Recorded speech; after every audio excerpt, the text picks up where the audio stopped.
Em algum lugar nas profundezas da Amazônia, um macaco salta agilmente através do dossel da floresta tropical, felizmente sem saber que está sendo caçado. Lá embaixo, no chão da floresta, o caçador espreita pacientemente nas sombras, perseguindo sua presa, esperando o momento perfeito para atacar. Quando chega o momento, o caçador levanta sua longa zarabatana de bambu, leva-a aos lábios e sopra forte, lançando um pequeno dardo com ponta de veneno no dossel. O dardo acerta o alvo, fazendo com que o macaco fuja em pânico. Mas dura apenas alguns minutos antes de desmoronar e cair no chão, morto.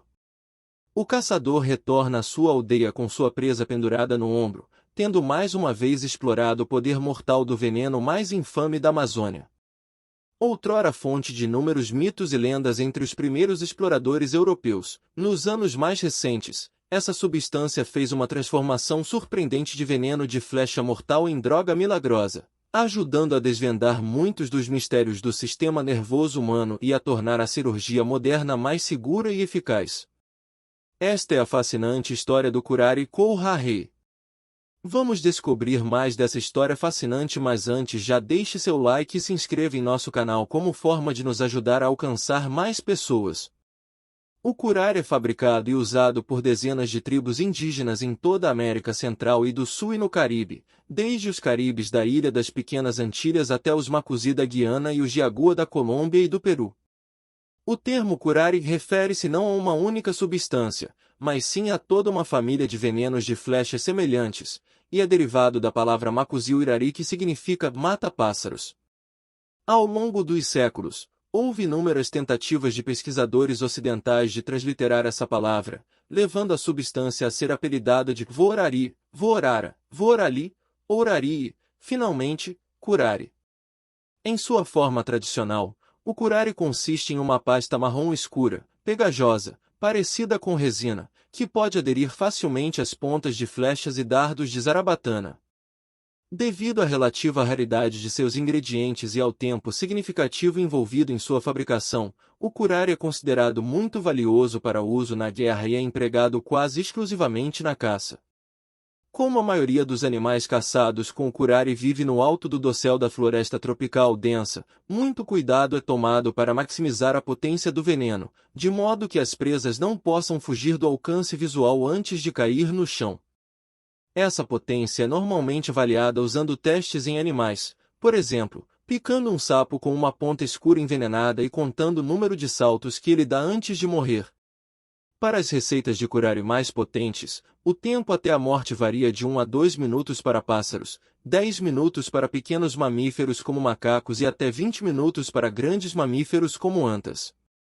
Como você pode imaginar, o processo de fabricação do curare é muito complexo e muitas vezes um segredo bem guardado, permitindo que certas tribos estabeleçam monopólios locais e enriqueçam com sua fabricação e comércio.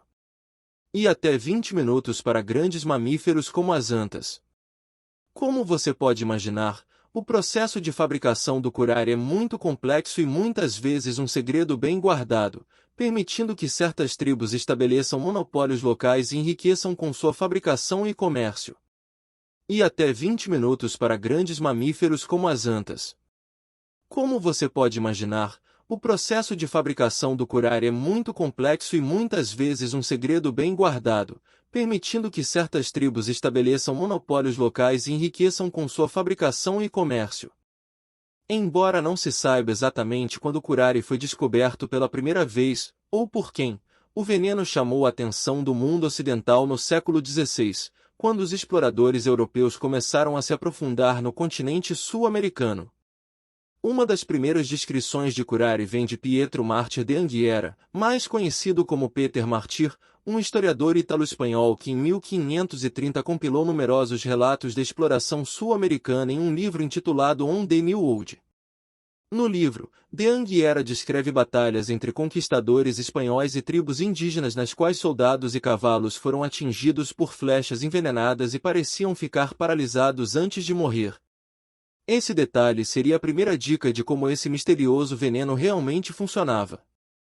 De Anguera continua descrevendo como o curare era fabricado exclusivamente por velhas criminosas que eram trancadas em cabanas apertadas e forçadas a produzir o veneno a partir de várias plantas tóxicas. Quando essas mulheres foram dominadas pela fumaça tóxica e desmaiaram, o veneno foi considerado pronto para uso. Na realidade, porém, esse relato acabou sendo uma invenção completa, pois, como os exploradores e antropólogos posteriores descobririam, a maioria das tribos sul-americanas acredita que as mulheres são ritualmente impuras demais para participar do rito sagrado da produção do curare. De fato, outra descrição inicial do curare é cortesia do aventureiro inglês Sir Walter Raleigh, que em 1595 viajou pelo rio Orinoco, na atual Guiana, em busca de Eldorado, a lendária cidade perdida do ouro. Mas o relato de Raleigh não é menos fantasioso do que o de Anguera.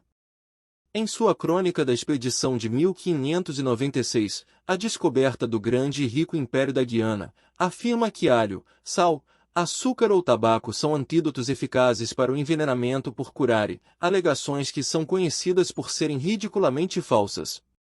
Graças a tal exagero desenfreado e fabulação, para não mencionar o extremo sigilo por parte das tribos indígenas, por quase 2 séculos a verdadeira natureza do curare permaneceu um mistério total, a substância passando para mito e lenda como um dos muitos perigos exóticos que espreitavam na selva amazônica.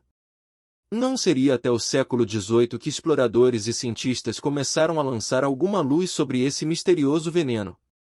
Um dos primeiros ocidentais a adquirir e estudar uma amostra de curare foi o explorador e matemático francês Charles Marie de La Condamine. Talvez mais famoso por se unir ao filósofo Voltaire para explorar uma brecha na Loteria Nacional Francesa em 1729. Em 1735 Condamine foi enviado à América do Sul em uma missão de pesquisa para medir o comprimento de um grau de latitude. No entanto, Condamine estava mais interessado em encontrar e trazer de volta exemplares da árvore cinchona, cuja casca era a fonte do medicamento antimalárico quinino. Para esse fim, ele viajou amplamente pelo continente por quase uma década, fazendo muitas descobertas valiosas ao longo do caminho. Por exemplo, ele foi o primeiro europeu a encontrar e descrever o caucho ou borracha de látex natural, identificou minérios de platina valiosos e trouxe sementes de várias plantas exóticas, incluindo cacau, baunilha e salsa-parrilha. Durante suas viagens, ele também encontrou uma tribo indígena chamada Iameus, de quem adquiriu uma grande amostra de resina preta de curare. Ao retornar à Europa, Condamine se uniu aos médicos holandeses Herman Boerhaave e Gerard van Swieten e ao anatomista Bernardus Albinus da Universidade de Leiden, na Holanda, para investigar as propriedades desse lendário veneno. Ao injetar várias doses em um gato, os 4 cientistas puderam confirmar que o curare funciona paralisando os músculos. Para sua surpresa, no entanto, eles descobriram que o coração do gato continuou batendo por até 2 horas após sua aparente morte. Hoje sabemos que o curare age interferindo na função dos neuronídeos motores, isto é, nervos que comandam a contração dos músculos. Na junção entre 2 nervos ou entre um nervo e um músculo ou órgão existe uma pequena lacuna conhecida como sinapse. Quando um impulso nervoso atinge uma sinapse, ele desencadeia a liberação de substâncias químicas de sinalização especiais conhecidas como neurotransmissores, que atravessam a lacuna e se ligam a receptores do outro lado, transmitindo o impulso pela sinapse. Nos neuronídeos motores, o neurotransmissor primário é a acetilcolina. O curare funciona ligando-se aos locais dos receptores de acetilcolina, impedindo que as moléculas do neurotransmissor transmitam impulsos nervosos através da sinapse e resultando na paralisia flácida de todo o corpo da vítima.